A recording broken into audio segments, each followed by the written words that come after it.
A Antiguidade Oriental, povos mesopotâmicos, africanos e semitas. Sejam bem-vindos ao curso de História Geral e do Brasil do canal Caçador de Histórias. Roda a vinheta e vamos começar.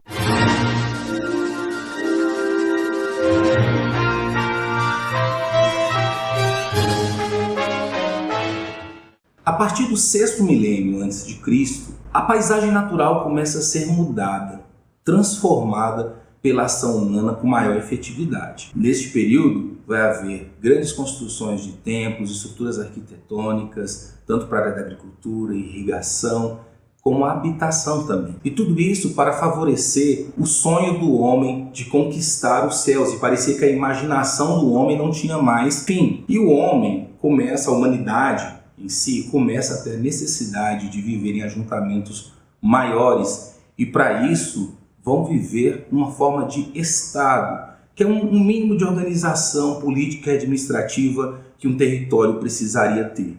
Neste período, a religião tem um papel extremamente importante. Por que a religião tem um papel extremamente importante? Porque todas as inventividades humanas ou fenômenos não humanos eram atribuídos ao divino, ao sagrado. Desta forma, o ser humano, mesmo quando criava alguma coisa, por devoção, gratidão ou por mérito, ele oferecia ou agradecia, ou isso era como uma benesse divina, uma benesse do sagrado. E então vai surgir a necessidade de ter sacerdotes, mediadores entre os homens e o divino.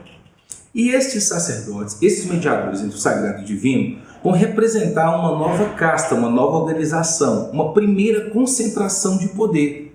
Sim, porque eles vão assumir a liderança destes povos orientais. Inicialmente, os sacerdotes eram mediadores dos homens e Deus, ou dos homens e dos seus deuses. Desta forma, vamos ter uma nova estrutura hierárquica social. Aqui, neste período, nós temos uma cultura de aldeamentos se transformando em uma cultura de vida urbana. Basicamente, nesta região oriental, que nós vamos nos referir agora, era chamada de crescente fértil. Não gosto muito dessa expressão, porque ela desloca o Egito dos povos africanos. Por isso, eu tenho reticências em usá-la. Mas, de qualquer forma, a região do crescente fértil foi denominada assim por um historiador no ano de 1906, por ser a região dos 4 grandes rios e onde desenvolveram as sociedades hidráulicas ou de regadio. O que eram sociedades hidráulicas ou de regadio? Seriam aqueles povos ou civilizações, que é um outro termo que temos que ter muito cuidado para utilizar, se desenvolveram às margens dos grandes rios. Quais eram os grandes rios? Os rios Nilo, no Egito, Jordão, em Israel, e Tigre e Eufrates, que hoje se encontra no atual Iraque. Então, as grandes civilizações, entre aspas, devidas aspas, se desenvolveram nestas regiões. E a Antiguidade Oriental vai se dar conta da origem, desenvolvimento, formação, estabelecimento destes povos, desta região específica, que são os povos mesopotâmicos, os povos semitas e os povos africanos, a qual estamos nos referindo. E o primeiro povo que vamos nos dar conta são os povos mesopotâmicos. Primeiro temos que saber que a palavra Mesopotâmia, em que mesos significa meio e potâmia ou pótamos significa rio, ou seja, Mesopotâmia é a terra entre os rios, referindo aos rios Tigre e Eufrates. A Mesopotâmia era basicamente dividida entre Alta Mesopotâmia e Baixa Mesopotâmia. A Alta Mesopotâmia era deserta, quente e montanhosa.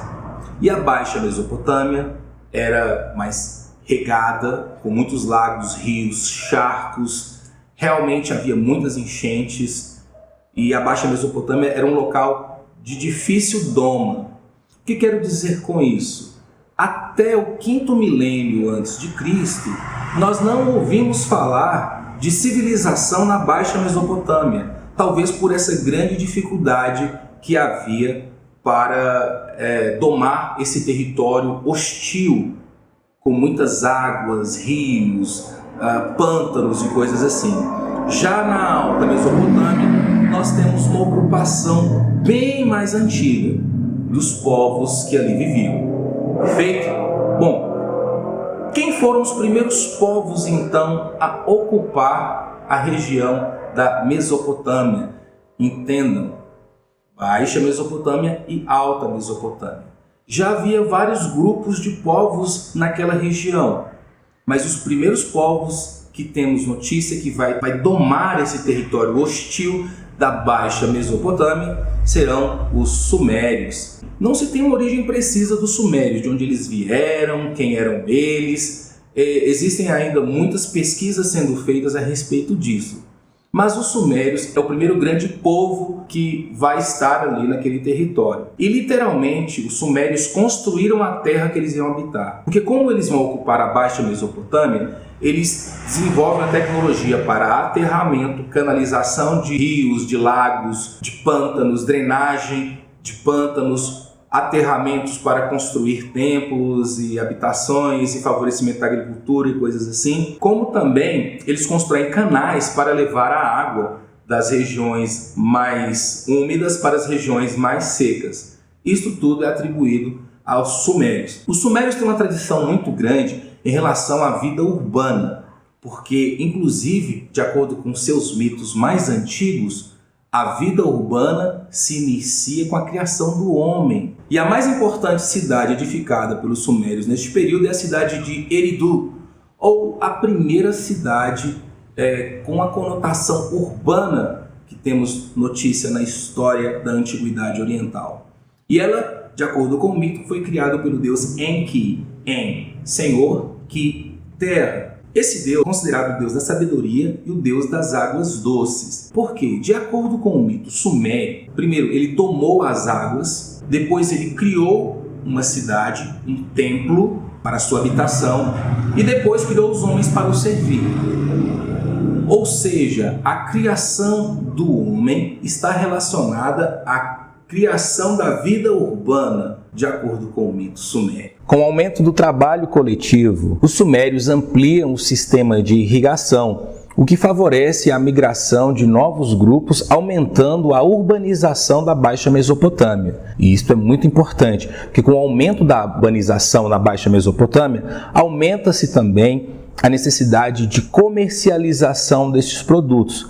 Lembrando que neste período, nós estamos vivendo um período em que as terras dos sumérios eram de propriedade divina e ali havia uma concessão do deus sumério para que os homens a utilizassem. Essa terra não era somente para subsistência, porque o excedente da produção era guardado ou ficava de posse da guarda dos sacerdotes, dos religiosos, para que, quando alguém precisasse de algum tipo de recurso, o sacerdote então ofereceria como empréstimo. Na verdade, eles não tinham essa noção de que era um empréstimo do sacerdote. A noção era que estava se pegando empréstimo de Deus, ou dos seus deuses. E é óbvio que eles tinham que pagar isso, sob penas severas, caso não pagasse. E, além de pagar, tinha que pagar uma espécie de juros. Na verdade, era uma doação obrigatória a ser feita em gratidão ao empréstimo cedido pelo deus sumério. E isto era muito importante porque desenvolve não somente a agricultura, mas vai desenvolver também a pecuária, gado, ovelha, e esse gado era inclusive utilizado para transporte. Com essas novas necessidades vão surgir novas especializações dentro dos sumérios, e uma das mais importantes, talvez, das contribuições que os sumérios vão deixar na história da civilização mesopotâmica, dos povos mesopotâmicos, é justamente a que começa com a necessidade de registro do que eles faziam. Sim, o controle e registro de colheitas e armazenamentos foi necessário no começo. Esse controle e registro desenvolveu uma nova especialidade de trabalho, que era o trabalho dos escribas.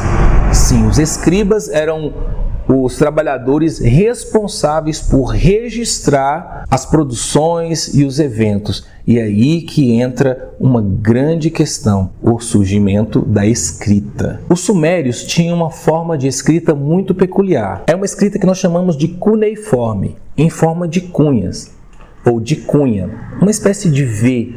E eles gravavam ou escreviam isso em tábuas de argila, obviamente moles e úmidas. Depois disso, eles colocavam ao forno para cozer e se transformava num bem não perecível, um bem durável. Por isso, até hoje, arqueólogos, historiadores e pesquisadores encontram tabuetas de argila com registros sumérios. Isso é muito interessante, é inovador, porque a língua suméria não era uma língua muito comum na região daqueles povos.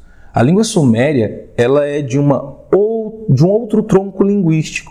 E ali estavam os povos sumérios agora fazendo registros em língua suméria. Então, isto é muito importante, o desenvolvimento da escrita pelos sumérios. Mas não era somente o controle e registro que passou a ser feito pelos sumérios. O controle e registro, a princípio, passa também a ter necessidade de registrar códigos, leis e a própria história. Os relatos, os mitos dos sumérios, como a epopeia de Gilgamesh, narra um dilúvio, como o dilúvio bíblico. Mas, ao invés de Noé, no relato de Gilgamesh, ele tem um outro personagem que é Utnapishtim. E Utnapishtim também salva família, filhos, animais, da mesma forma do grande dilúvio que foi causado pelos deuses. Desta forma, existe um registro em tabuetas de argila em escrita cuneiforme dos sumérios da epopeia de Gilgamesh. Como o comércio ele vai se alavancar com essa necessidade de maiores produções, também cria-se uma nova hierarquização social, onde nós temos as figuras dos agricultores, dos pecuaristas, dos artesãos, daqueles que trabalham com a manufatura, daqueles que trabalham com construção e edificação, e assim vai construindo uma nova estrutura hierárquica social dentro do reino sumério.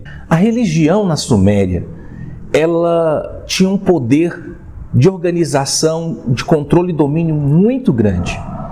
Veja bem, lembra que eu disse no começo que a religião era uma coluna mestra dentro da cultura suméria?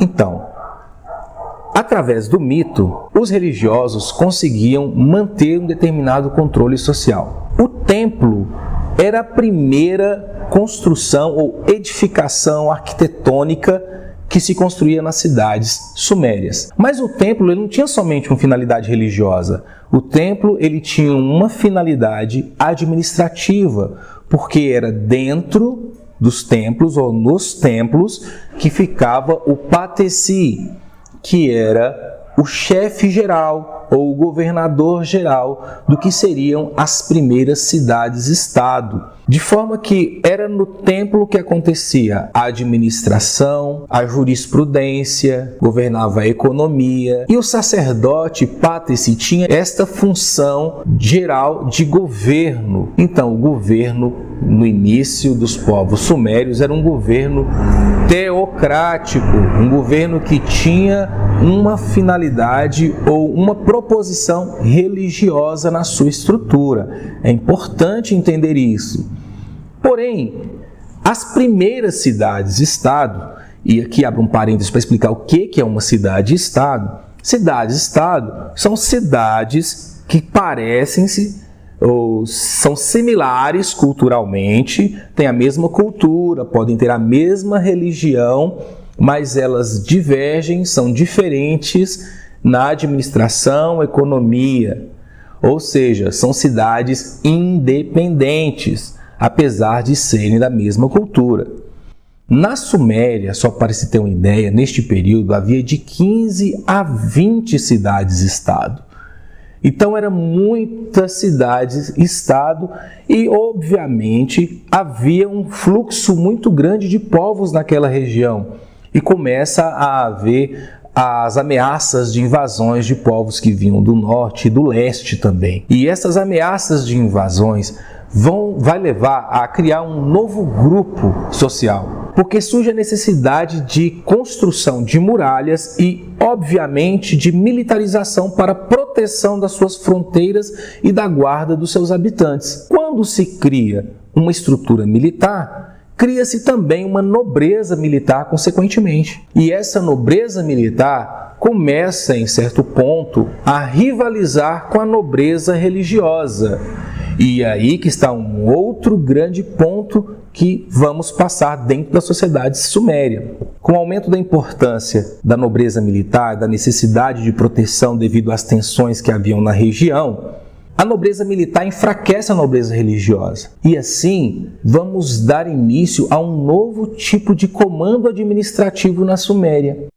Não será mais o Patesi, que era o sacerdote, passará a ser o Lugal, que é o rei. E o comando administrativo deixa de ser no templo e passa a ser em palácios. Então nós temos aqui uma migração de poder entre uma classe nobre de religiosos para militares. Perceba a importância da passagem dessa organização. A cidade mais importante da Mesopotâmia e centro da vida econômica era a cidade de Uruk, que na Bíblia é chamada também de Erech. Após a queda da última dinastia suméria por volta do ano de 2350 a.C., povos acadianos vão se estabelecer na Baixa Mesopotâmia. E, aproveitando-se, obviamente, do enfraquecimento dos sumérios, eles vão dominar a região sob o governo de um rei chamado Sargão I. Qual foi o grande papel de Sargão I? A unificação do centro e sul da região mesopotâmica. Ele chegou a ser conhecido como o imperador dos quatro cantos. Por quê? Ele governava as cidades de Babel, Calné, Uruk e também a cidade de Acade, que ficava entre os rios Tigre e Eufrates. Esta é a grande contribuição de Sargão para aquela civilização, mas é importante entender que é com os acadianos que vão se formar, ou que vai se formar, o primeiro grande império. O que seria o império? É este grande domínio político, administrativo e econômico sobre várias cidades, estados e territórios. Assim, nós temos o estabelecimento do primeiro grande império na região mesopotâmica, que é com os acadianos, sob o governo de Sargão I. O primeiro império mesopotâmico, ele tinha uma vasta extensão. Ele se estendia do Golfo Pérsico até o Mar Mediterrâneo. Mas devido a brigas, conflitos internos e às próprias ameaças de invasões externas, este império desmoronou. E o desmoronamento deste império favoreceu o reaparecimento ou renascimento dos sumérios. Eles vão assumir o controle de várias cidades e estados dentro do outrora Império Acadiano.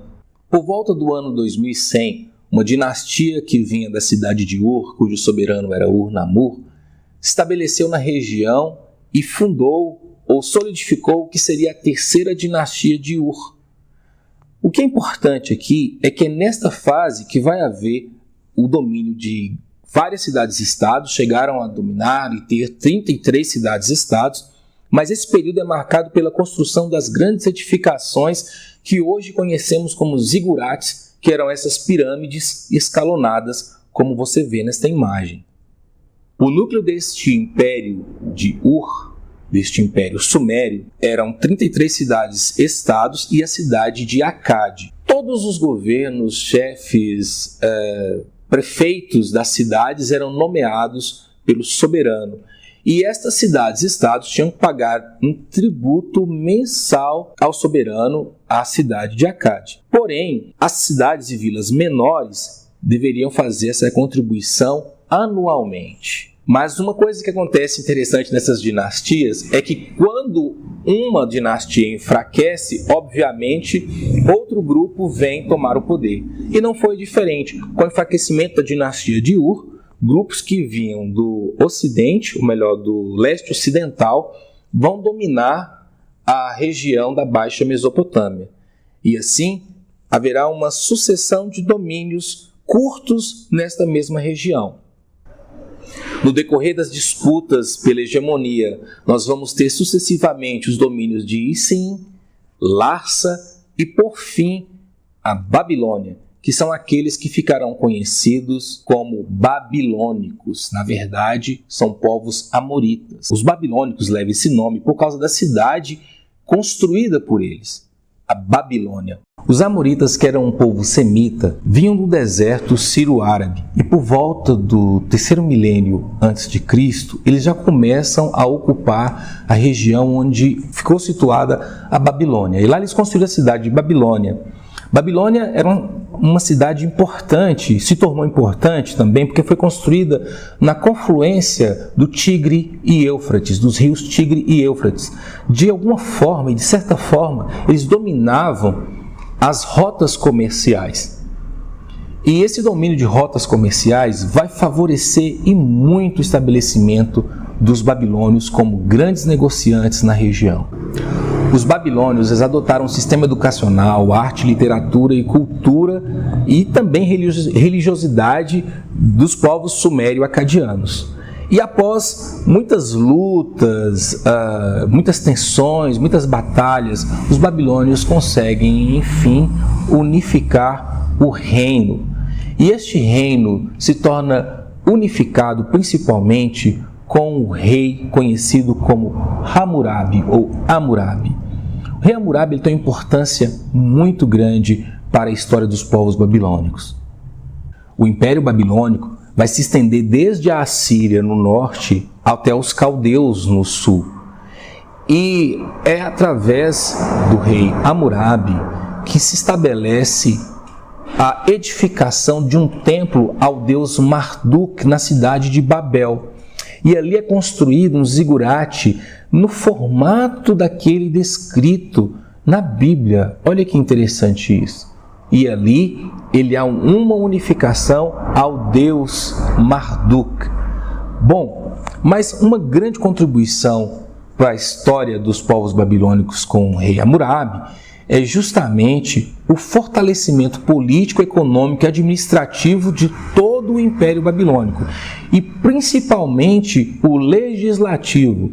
Hammurabi cria um código baseado no princípio do olho por olho, dente por dente. Havia punições que eram extremas, por exemplo, amputação da língua, corte das mãos, sim, mesmo a pena de morte. Esse código de Hammurabi, ele manda ser gravado em uma estela, que é uma pedra, e coloca ela dentro do templo do rei Sol, para disciplinar os homens, dizia Hammurabi. E dentro da sociedade babilônica, é preciso que nós entendamos que tem 3 tipos de indivíduos, uma hierarquização social também. Havia os Awilum, aqueles que tinham plenos direitos e gozavam de plena liberdade.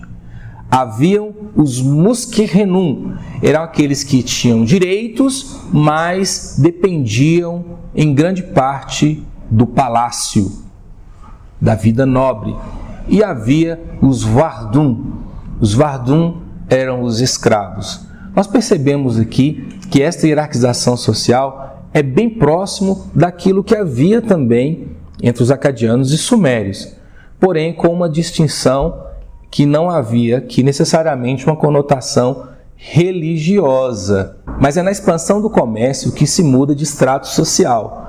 Então é com a aquisição de novas terras e escravos que uma pessoa poderia mudar de um status social para outro. Desta forma, fica fácil descobrir que era extremamente raro ou impossível uma pessoa deixar de ser escravo e ir para qualquer outra categoria que não fosse a de Vardum. Mas depois de sucessivas revoltas internas, distúrbios e pressões externas de povos externos, e com a morte do rei Hammurabi, o Império Babilônico vai se fracionar inicialmente entre Reino do Norte e Reino do Sul. E com o enfraquecimento do Reino Babilônico, do Império Babilônico, um novo povo, os assírios, vão se fortalecer na fraqueza dos babilônicos.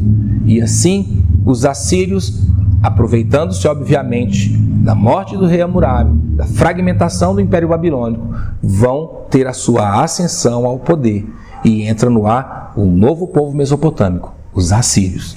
Com o enfraquecimento do Império Babilônico, vai entrar em cena povos vindos da região do Cáucaso, conhecido como assírios.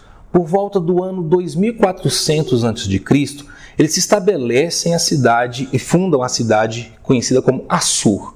Assur era uma cidade que era bem fragilizada e fácil de ser invadida. Mas depois de alguns séculos, eles conseguem se estabelecer como mercadores na região. E entender o comércio dos assírios é importante para entender como foi a lógica expansionista deles. Inicialmente, os assírios estabeleceram rotas comerciais importantes no norte, em que funcionava da seguinte forma. Na cidade de Assur, e as empresas eram familiares, tá? O comércio era familiar. Então, havia o cabeça ou o chefe daquela família que comercializava e ficava na cidade de Assur. E nos entrepostos mais distantes, nas regiões mais distantes, os outros membros da família que cuidavam do transporte, da logística de mercadorias para chegar em diversos pontos do norte da Mesopotâmia inicialmente. No segundo século, na verdade no segundo milênio já antes de Cristo, os assírios já haviam se estabelecido como um povo importante e estratégico comercialmente, dominando as rotas comerciais. E isso é importante porque a necessidade de segurança, de proteção das suas mercadorias vai levar os assírios a se tornarem um governo ou um povo militarizado. Com a organização da milícia, na verdade do militarismo assírio, eles vão ter seus pesados carros de guerra, uma pesada cavalaria e uma pesada infantaria. Realmente um exército que metia medo aos outros povos da região. E talvez esta palavra seja a palavra que melhor identifique o plano do exército assírio, que era meter medo aos dominados. Todos os povos dominados pelos assírios eram sistematicamente submetidos à escravidão. E eles conseguiam intimidar por meio de torturas, decapitações, amputações, fazendo assim com que houvesse um grande temor do exército assírio. Os assírios, eles também absorveram a parte cultural, todo o sistema cultural da Babilônia. Havia, por exemplo, na cidade de Nínive, uma grande biblioteca com mais de 20 mil plaquetas de textos babilônicos. O imperador, o monarca mais importante conhecido dos assírios é Assurbanipal. Com Assurbanipal, as estradas vão ser melhoradas, as rotas vão ser ampliadas e o exército será também majorado. Com a morte de Assurbanipal, o Império Assírio entra em declínio e enfraquece, abrindo espaço novamente para que o centro comercial, que outrora com os assírios era Assur, volte a ser a cidade de Babilônia, dando assim um novo fôlego, um renascimento aos povos babilônicos, na pessoa do rei Nabucodonosor II. Durante o reinado de Nabucodonosor II, vários povos foram dominados: sírios, fenícios e o reino de Judá. Este reino de Judá ofereceu uma certa resistência ao Nabucodonosor II, o que levou a ter manter uma guerra entre 598 e 597 a.C., mas por fim ele manda destruir a cidade de Jerusalém no episódio que está narrado na Bíblia como cativeiro babilônico. Ele manda deportar milhares de judeus. Uma outra estratégia deste novo levante babilônico com Nabucodonosor II é que eles pilhavam os territórios conquistados. Sim, as riquezas eram sistematicamente levadas para a Babilônia e o que financiou realmente a expansão, financiou literalmente a construção de muralhas, templos, estradas e várias outras coisas dentro do Império Babilônico. A Mesopotâmia, como área geográfica, ela foi palco de diversas invasões, diversas batalhas, dominações, correntes migratórias, ocupações, construções, expansão de línguas, uma área muito prolífica na literatura, na arquitetura, na arte, tudo isto nesta antiguidade oriental da região mesopotâmica. Portanto, uma região imprescindível de se compreender para entender os nossos tópicos seguintes.